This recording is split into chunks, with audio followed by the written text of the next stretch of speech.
हाय last हमने complete किया था क्वेश्चन स्पेस की कुछ प्रॉपर्टीज। तो कंटिन्यू करते हैं उसी में। कुछ काउंटिंग ऑफ सब spaces, counting of basis, counting of L I set, इनके बारे में रेगुलरली आपसे पूछा जा सकता है। तो अगर मेरे पास V over F vector space है एंड अज्यूम कर रहा हूं कि डायमेंशन ऑफ V जो है n डायमेंशन और फील्ड जो है जिसमें एग्जैक्टली Q एलिमेंट है, और Q क्या होगा, something P to the power K, और P यहां प्राइम नंबर है।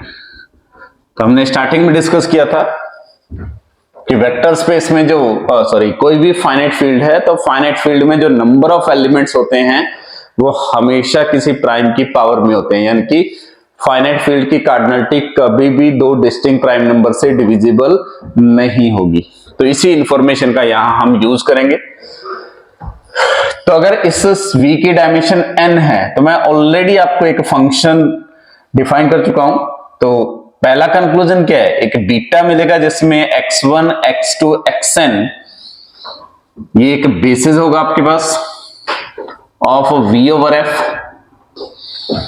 और बीटा अगर V ओवर F का बेसिस है तो गारंटी है कि दिस इंप्लाइज एक मैं फंक्शन कंस्ट्रक्ट कर सकता हूं Fn से V ओवर F पे, such that phi of alpha 1 alpha 2 alpha n, इसको कहां मैप कर दो, summation of alpha i xi पे, i varying from 1 to n।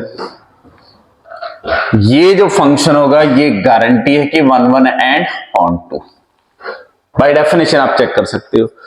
तो यहां से क्या कंक्लूजन आया, दो सेट के बीच में 1 1 ऑन टू फंक्शन होने का मतलब क्या है, number of element in Fn is equal to number of element in V over F, और F में Q एलिमेंट है तो Fn में कितने होंगे, Q to the power n, that is P to the power nk, और P prime number है। तो यहां से पहला इंफॉर्मेशन क्या आ गया, द कार्डिनलिटी ऑफ, यहां इंपॉर्टेंट चीज है कार्डिनलिटी वर्ड और डायमेंशन वर्ड, दो अलग अलग कंसेप्ट है। डायमेंशन का मतलब है number of L I vectors in a space, या बेसिस में कितने एल आई वेक्टर्स हैं, और कार्डिनलिटी का मतलब टोटल एलिमेंट्स कितने हैं। तो यहां अगर कोई फाइनाइट डायमेंशन वेक्टर स्पेस है और फाइनाइट फील्ड पे डिफाइन है तो उसका कार्डिनलिटी कभी भी दो डिस्टिंक्ट प्राइम नंबर से डिविजिबल नहीं होगा। तो आप स्टेटमेंट लिख सकते हो, the cardinality of a finite dimension vector space over finite field never divisible by two distinct prime number. ठीक है, और उसमें जो एलिमेंट होंगे वो P to the power n के टाइप के होंगे। तो यहां आपसे क्वेश्चन कुछ इस टाइप का पूछ सकता है कि F प्लस डॉट कोई भी एक फील्ड है and F dash plus dot कोई एक सब फील्ड है। ठीक है, कार्डिनलिटी ऑफ फील्ड मान लेते हैं P to the power n है, और cardinality of F dash something P to the power k है। देन क्वेश्चन आपसे पूछ सकता है the dimension of F over F dash, इस F ओवर F डैश की डायमेंशन क्या होगी। हमने ये स्टार्टिंग में डिस्कस करा था कि every field is a vector space over it's सब फील्ड। तो मान लेते हैं कि ये R डायमेंशन है। ठीक है, अगर ये R डायमेंशन है तो इस प्रॉपर्टी से cardinality of F over F dash वो क्या होना चाहिए, P to the power RK होना चाहिए, लेकिन इसका कार्डिनलिटी है क्या, P to the power n। तो this implies n should be equal to RK, implies R should be equal to n by k, और यहां से ये भी प्रूफ हो गया K डिवाइड्स करेगा n को। तो दो इंपॉर्टेंट प्रॉपर्टी डायरेक्टली प्रूफ होगी। अगर कोई फाइनाइट फील्ड है जिसमें P to the power n element है तो उसके पास F डैश टाइप का सब फील्ड तभी मिलेगा जब उसके पास कुछ P to the power K element होंगे और K डिवाइड करेगा n को। K should be dividing n। ठीक है, और उस केस में इस स्पेस का डायमेंशन एग्जैक्टली क्या हो जाएगा, n बाई k डायमेंशन, ये लिख सकते हैं। क्लियर, ये फाइनाइट फील्ड पे बात कर रहा हूं। जैसे अगर आपको उसने ये दे दिया कि F फील्ड है जिसमें 3 टू द पावर 4 एलिमेंट्स हैं, और f डैश सब फील्ड है जिसमें 3 to the power 2 एलिमेंट है, तो f dash is sub field, then dimension of f over f dash बताइए। अगर ये पूछा गया है तो ये क्या जाएगा 4/2, that should B 2 dimension, directly ये यूज कर सकते हैं। और स्टार्टिंग में मैंने एक और इंफॉर्मेशन लिखवाई थी कि जितने भी सेम कार्डिनलिटी के फील्ड हैं दे आर आइसोमॉर्फिक, अगर वो फाइनाइट हैं, ठीक है।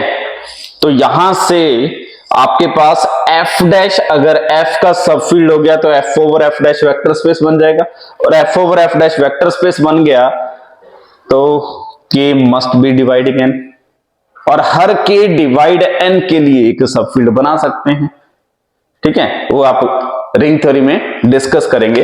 तो डायरेक्टली यहां से आप लिख सकते हैं नंबर ऑफ सब फील्ड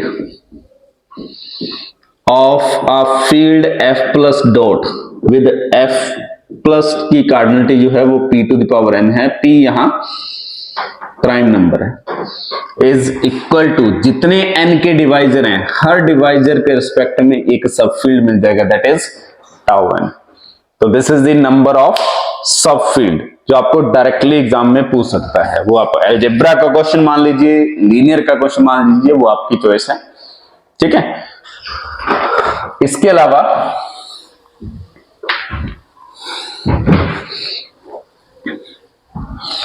आपसे वो ये भी पूछ सकता है कि if f1 and f2 are two sub field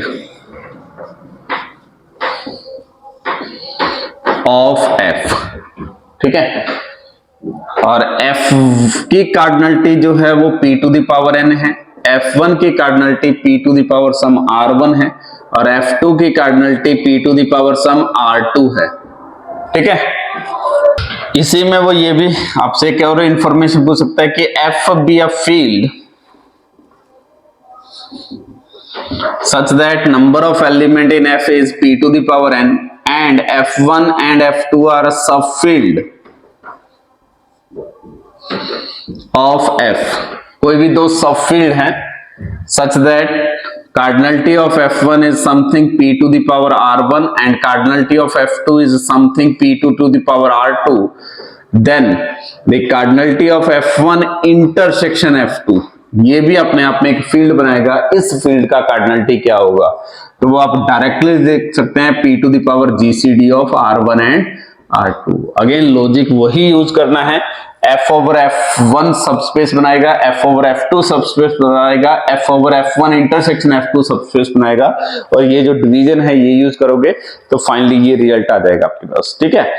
but मैं प्रूफ में नहीं जा रहा हूं, डायरेक्टली आप इसका यूज कर सकते हैं। जैसे एक क्वेश्चन आया हुआ है कि f एक फील्ड है जिसमें 2 टू द पावर 12 एलिमेंट है, f1 एक सब फील्ड है जिसमें 2 टू द पावर 6 एलिमेंट है, एंड f2 एक सब फील्ड है जिसमें 2 टू द पावर 4 एलिमेंट्स हैं, then cardinality of f1 intersection f2, तो डायरेक्टली लिख सकते हैं 2 to the power GCD of 6 and 4, यानी कि 2 to the power 2, greatest common divisor, तो 4 एलिमेंट का फील्ड बनेगा, ठीक है। तो ये कुछ इंफॉर्मेशन है जो वेक्टर स्पेस से लिंक करके आप फील्ड की प्रॉपर्टी बता सकते हैं, ठीक है। इसके अलावा तो पहला इंफॉर्मेशन आपके पास, अगर स्पेस में n एलिमेंट है और फील्ड में q एलिमेंट है तो स्पेस में q to the power n element हो गए। तो मैं डायरेक्टली इस प्रॉपर्टी को लिख लेता हूं। तो पहली property, the cardinality of v over f is directly q to the power n, और q की value p to the power k है। नेक्स्ट, अगर मुझे number of linearly independent subsets count करने हैं विद r एलिमेंट्स, तो इसमें दो कैटेगरीज बनाऊंगा, ऑर्डर्ड एंड अनऑर्डर्ड। ऑर्डर्ड और अनऑर्डर्ड, ऑर्डर्ड अनऑर्डर्ड का मीनिंग क्या है, अगर एलिमेंट का पोजीशन फिक्स है, यानी कि अगर मैं एक सेट मान लो बनाता हूं जिसमें एलिमेंट है x1 x2, और अगर एक सेट बनाता हूं जिसमें एलिमेंट है x2 x1, ठीक है, तो अगर मैं अनऑर्डर्ड की बात करूंगा तो इन दोनों सेट का मीनिंग सेम है, दे आर सेम सेट। अगर ऑर्डर्ड की बात करूंगा तो पोजीशन मैटर करती है। तो जैसे आप ऑर्डर पेयर पढ़ते हो या एन टपल्स पढ़ते हो तो वहां पोजीशन मैटर करती है। तो ऐसा कोई भी सेट जिसमें एलिमेंट की पोजीशंस के बेस पे आप काउंटिंग कर रहे हो तो दैट इज कॉल्ड ऑर्डर्ड। अगर पोजीशन मैटर नहीं कर रही है तो दैट इज कॉल्ड अनऑर्डर्ड। तो यहां जो ऑर्डर्ड एलआई सबसेट हैं वो कितने होंगे, q to the power n minus 1 into q to the power n minus q into q to the power n minus q to the power r minus 1। This is the ordered LI subset, ठीक है, with r element. Proof पे नहीं जा रहा हूं, ठीक है, proof के लिए डिटेल लेक्चर में जाइए। उसके लिए अनऑर्डर्ड देखने हैं तो q to the power n minus 1, q to the power n minus q up to q to the power n minus q to the power r minus 1 upon r factorial. Directly ये use कर लेंगे, ठीक है। और इसी में अगर मैं r equal to n put कर दूंगा तो स्पेस की डायमेंशन n है और r कार्डिनलिटी का जो भी एलआई सबसेट होगा तो ये जो नंबर आ जाएगा ये क्या हो जाएगा, ऑर्डर्ड बेसिस। और ये जो नंबर आ जाएगा ये क्या हो जाएगा, अनऑर्डर्ड बेसिस, ठीक है। जैसे अगर आपके पास dimension of v over f मान लो 2 डायमेंशन है और फील्ड की कार्डिनलिटी आपके पास से 3 है, then number of ordered basis count करने हैं। तो r इक्वल टू आपको 2 पुट करना है इस फॉर्मूले में। तो q की वैल्यू क्या है 3, तो ये क्या आ जाएगा 3 टू द पावर डायमेंशन क्या है 2 minus 1 into 3 to the power 2 minus 3, r minus 1 तक मूव करना है। तो ओवरऑल नंबर क्या आ जाएगा, दिस इज 8 इंटू 6 48। अगर अनऑर्डर करना है तो अपॉन 2 फैक्टोरियल 24 आ जाएंगे। तो डायरेक्टली ऑर्डर्ड बेसिस या अनऑर्डर्ड बेसिस काउंट करने हैं तो इसी फॉर्मूले में r equal to n put कर दो, आपके पास ये आ जाएगा। अब अगर आपको क्वेश्चन में लीनियरली डिपेंडेंट काउंट करने हैं तो टोटल सबसेट काउंट कर लो। और टोटल सबसेट कैसे आएंगे, मान लो r कार्डिनलिटी के लिखने हैं तो NCR, ये क्या होंगे, टोटल नंबर ऑफ सबसेट, लेकिन ये कौन से हैं, अनऑर्डर्ड है। NCR का मतलब n में से कोई भी r एलिमेंट पिक कर रहे हो आप, उनकी पोजीशन मैटर नहीं कर रही। तो NCR इसका मतलब आप अनऑर्डर्ड सबसेट काउंट कर रहे हो विद r एलिमेंट। ये टोटल अनऑर्डर्ड है, उसमें से टोटल अनऑर्डर्ड LI माइनस कर दोगे तो जो बचेगा वो LD हो जाएंगे। तो LD का फॉर्मूला भी आप यहां से ड्राइव कर सकते हो, ठीक है। अब इस चीज का यूज कहां करना है और क्वेश्चन किस फॉर्म का पूछा जाता है,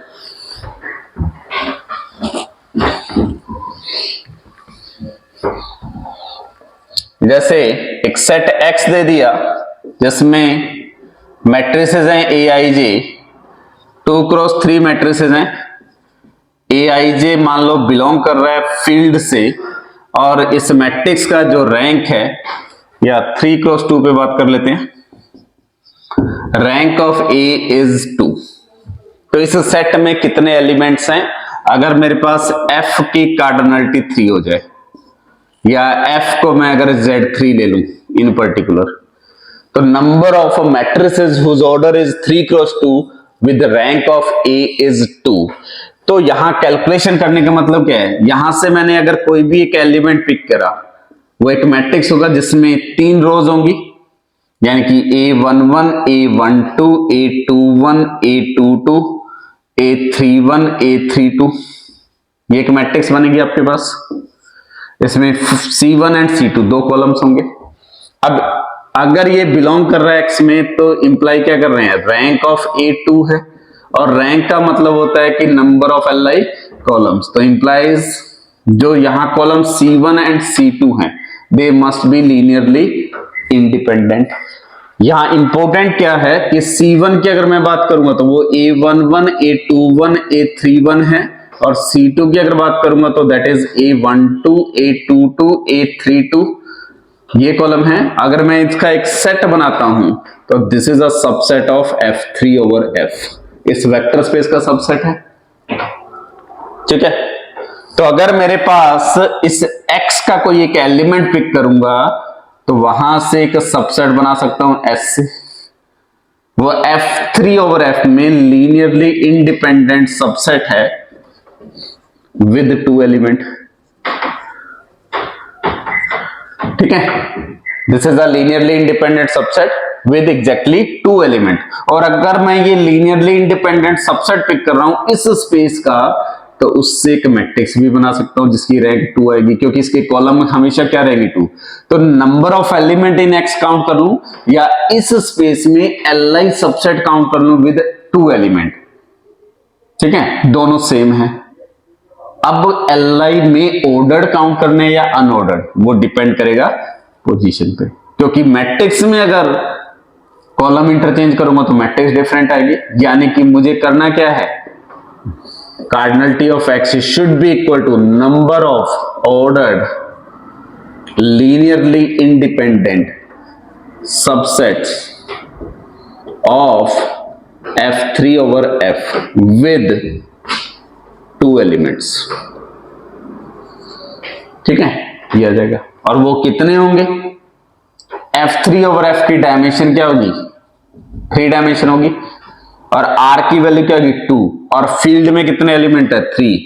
तो आपके पास 3 टू द पावर 3 माइनस 1 और 3 to the power 3 minus 3, R minus 1 तक मूव करेंगे। तो this is the number which is number of linearly और number of matrices of order 2 whose entries from Z3 या फील्ड 3 से आएंगी। तो इस पैटर्न पे वो क्वेश्चन पूछेगा। और इसी चीज को आप n क्रॉस n में कर सकते हैं और यहां रैंक n कर सकते हैं और ये फील्ड ZP ले सकते हैं। और इस सेट को आप क्या नाम देते हो, GLNZP, जनरल लीनियर ग्रुप बनाते हो, GLNZP। अगर इसकी कार्डिनलिटी देखनी है तो मुझे n ऑर्डर के Li सबसेट चाहिए, किसमें, Fn ओवर F में। तो उसकी कार्डिनलिटी डायरेक्टली आ जाएगी आपके पास p to the power n minus 1, p to the power n minus p up to p to the power n minus p to the power n minus 1। तो this is the number of linearly independent या number of matrices of order n whose rank is n या determinant non zero है, जिसकी entries कहां से आ रही हैं, ZP से आ रही है। ठीक है, ये सेम लॉजिक से क्वेश्चन यहां सॉल्व हो जाएगा। तो यहां आपका जो पहला क्वेश्चन हो सकता था वो था किसी स्पेस में कितने एलिमेंट्स हो सकते हैं, दूसरा क्वेश्चन हो सकता है कितने Li सबसेट हो सकते हैं किसी कार्डिनलिटी के, उसमें ऑर्डर्ड या अनऑर्डर्ड। थर्ड हो सकता है कि कितने LD सबसेट्स बना सकते हो, तो टोटल में से Li माइनस कर दो, LD मिल जाएंगे। ठीक है, फोर्थ कितने बेसिस बना सकते हो, ऑर्डर्ड और अनऑर्डर्ड। नेक्स्ट आपसे वो पूछ सकता है नंबर ऑफ सब spaces of V over F of dimension R। तो मैं डेरिवेशन पे नहीं जा रहा हूं, डायरेक्ट फॉर्मूला लिख रहा हूं, that should be Q to the power n minus 1 into Q to the power n minus Q into Q to the power n minus Q to the power R minus 1 whole upon Q to the power R minus 1 Q to the power R minus Q up to Q to the power R minus Q to the power R minus 1. This is the number of subspace of dimension R in V over ठीक है, इस space में। जैसे अगर आपको count करना है number of subspace of W जिसमें A1, A2, A3 such that AI belongs to Z3, ठीक है, या A1, A2, A3, A4 AI belongs to Z3 such that A1 equal to A2। ठीक है, इसके सबस्पेस फाइंड करने हैं और यहां W जो है वो ओवर F है और F जो है वो Z3 की बात कर रहा है। तो सबसे पहले W में 4 कंपोनेंट्स आ रहे हैं, उस पे एक रेस्ट्रिक्शन लगा दिया उसने, तो डायमेंशन ऑफ W की अगर मैं बात करूंगा तो वो 3 डायमेंशन आएगा। यहां जो फील्ड है उसकी कार्डिनलिटी भी 3 है। अब मुझे नंबर ऑफ सबस्पेस काउंट करने हैं, यहां किस डायमेंशन के काउंट करने हैं वो नहीं पूछा, टोटल पूछा हुआ है। तो नंबर ऑफ सबस्पेस वो 0 डायमेंशन भी हो सकता है, 1 डायमेंशन भी हो सकता है, और 2 भी हो सकता है, और 3 डायमेंशन भी हो सकता है। तो आपको 3 डायमेंशन स्पेस में 0 डायमेंशन स्पेस हमेशा एक ही मिलेगा, दैट इज ट्रिवियल।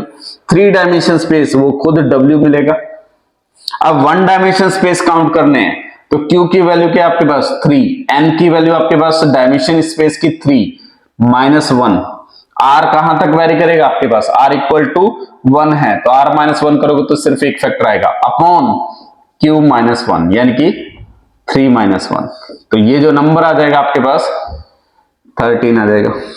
अगर यहां देखोगे तो 2 डायमेंशन सबस्पेस चाहिए इसमें, तो वो क्या आ जाएगा 3 टू द पावर N की वैल्यू 3 -1, R की वैल्यू 2 है तो 3 क्यूब -3 अपॉन में 3 स्क्वायर -1 इंटू 3 स्क्वायर -3।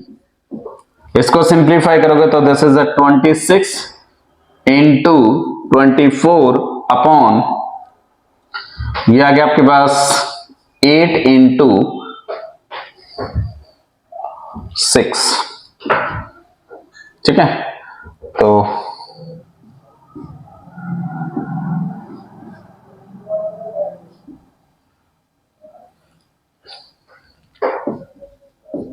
ये भी आपके पास 13 आ जाएंगे। तो टोटल नंबर ऑफ सबस्पेस की बात करेंगे तो 0 डायमेंशन 1 है, 1 डायमेंशन 13 सबस्पेस है, 2 डायमेंशन 13 सबस्पेस है, और 3 डायमेंशन 1 है। तो टोटल नंबर ऑफ सबस्पेस कितने आ गए 28 सबस्पेस। ठीक है, तो यहां इस सेगमेंट में आपसे जो क्वेश्चन मेनली पूछा जाएगा Li सबसेट काउंट करना, बेसिस काउंट करना, सबस्पेसेस काउंट करना, या कुछ स्पेसिफिक टाइप की मैट्रिसेस की काउंटिंग करवाएगा, उसके लिए भी आप इस फॉर्म में चेंज कर सकते हैं। तो ये ओवरऑल आपकी समरी है अबाउट द चैप्टर 1। ठीक है,